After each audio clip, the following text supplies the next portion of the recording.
আপনি দেখছেন news now, আমরা জানি কোনটা খবর। इस बार सर्व शिक्षा अभियान के शिक्षक नियमितीकरण की मांग को लेकर सीधे आंदोलन की राह पर है। राज्य सरकार त्रिपुरा उच्च न्यायालय द्वारा 2 बार दिए गए आदेशों का भी पालन नहीं कर रही है।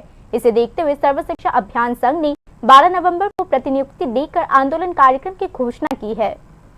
चुनावी वादे तो पूरे करने दूर की बात है, राज्य सरकार समूचे शिक्षा व्यवस्था को शिक्षकों को नियमित करने के लिए त्रिपुरा उच्च न्यायालय द्वारा 2 बार दिए गए आदेशों का भी पालन नहीं कर रही है। सर्व शिक्षा कर्मचारी संघ ने शुक्रवार को एक प्रेस कॉन्फ्रेंस में यही आरोप लगाया। सर्व शिक्षा कर्मचारी संघ ने प्रेस कॉन्फ्रेंस में यह भी कहा कि राज्य सरकार ने त्रिपुरा उच्च न्यायालय के फैसले को चुनौती देते हुए सर्वोच्च न्यायालय में एक विशेष अनुमति याचिका दायर की है। इसके विरुद्ध सर्व शिक्षा कर्मचारी संघ ने एक विरोध प्रदर्शन कार्यक्रम की घोषणा की है। 12 नवंबर को सर्व शिक्षा कर्मचारी संघ ने कहा कि यह विरोध प्रदर्शन प्रतिनिधिमंडल के माध्यम से शुरू किया जाएगा।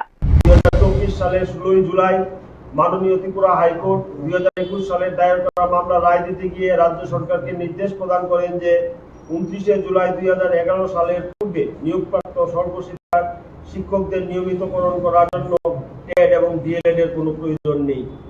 2024 সালে মাননীয় হাইকোর্টের ডিভিশন বেঞ্চের এই রায়ের বিরুদ্ধে রাজ্য সরকার সুপ্রিম কোর্টে এসএলপি দায়ের করেন।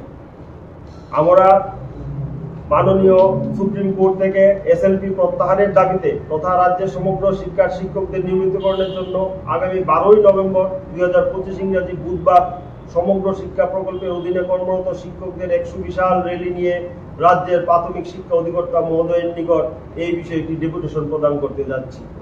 এই ডেপুটেশনে আনুমানিক শিক্ষকদের সংখ্যা 4000-এর উপর হবে আমরা আশা করছি। রাজ্য সরকারকে অনুরোধ করব যে রাজ্য সরকার যেন সমগ্র শিক্ষার অধীনে কর্মরত শিক্ষকদের প্রতি সহমর্মিতা পোষণ করে মাননীয় সুপ্রিম কোর্ট থেকে এসএলপি প্রত্যাহার করেন এবং অবিলম্বে সমগ্র শিক্ষার শিক্ষকদের প্রতি নির্বাচনী প্রতিশ্রুতি পালন করে माननीय हाईकोर्ट निर्देश कार्यकर करार माध्यमे समग्र सर्व शिक्षा कर्मचारी संघ ने शिक्षा क्षेत्र के सभी शिक्षकों से 12 नवंबर को विरोध प्रदर्शन कार्यक्रम में शामिल होने का आह्वान किया है। রায় জিতেছি এবং দুইটি রায়ের মধ্যে আমাদের নিয়মিতকরণ সহ সমস্ত সুযোগ সুবিধা দেওয়ার কথা বলেছে, অথচ সরকার কি করেছে, সুপ্রিম কোর্টে এসএলপি করেছে। তা আমরা আপনাদের মাধ্যমে আমরা রাষ্ট্রবাদী মাননীয় মুখ্যমন্ত্রী তথা ডক্টর মানিক শাহর কাছে আমরা আবেদন রাখছি, তিনি যেন অতি দ্রুত সুপ্রিম কোর্টের থেকে এসএলপি উইথড্রল করে আমাদের হাইকোর্টের ডিভিশন বেঞ্চের রায় মোতাবেক আমাদের নিয়মিতকরণ করে। আমরা ত্রিপুরা রাজ্যের সমগ্র শিক্ষা কর্মচারী সংঘ দেখছি যে এখনো যেহেতু সরকার আমাদের বিষয়ে পজিটিভ চিন্তাভাবনা কি করেছে এটা আমরা জানি না।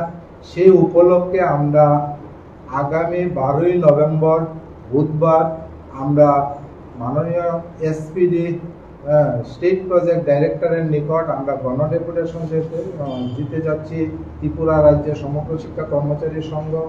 সেই উপলক্ষে আমি সারা ত্রিপুরার সমগ্র শিক্ষা সকল শিক্ষক শিক্ষিকাদের আমি বলবো যে আপনারা সেই দিন অবশ্যই অংশগ্রহণ করবেন এবং रविंद्र भवन। त्रिपुरा उच्च न्यायालय ने फैसला दिया था कि 13 सितंबर 2001 और 23 अगस्त 2010 के बीच नियुक्त सर्व शिक्षा अभियान के शिक्षकों को बीएड या डीएलएड की आवश्यकता नहीं है।